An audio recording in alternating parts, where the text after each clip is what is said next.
दोस्तों, मैं हूँ आपका दोस्त इब्राहिम राजपूत। तो अभी मैं बैठा हुआ हूँ खेतों में। गंदम की फसल बो दी गई है और यहाँ पे लोगों ने भैंसों का चारा भी लगाया हुआ है। ठंडी ठंडी हवाएं चल रही है और काफी मजे का मौसम बना हुआ है।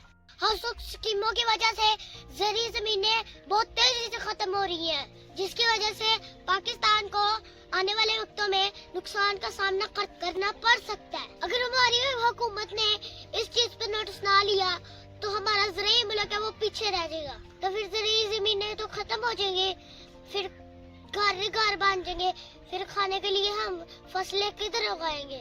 हमारी हुकूमत को चाहिए कि ऐसी जमीनें ढूंढे जो बेआबाद है, उधर हाउसिंग स्कीमें है ना जो उधर बननी चाहिए।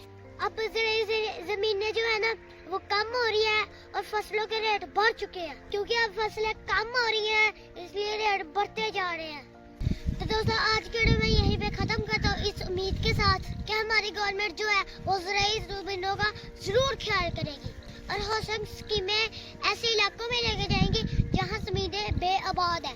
तो दोस्तों आज के वीडियो यहीं पे खत्म करते हैं, मिलते हैं अगली वीडियो में, तब तक के लिए अल्लाह हाफिज।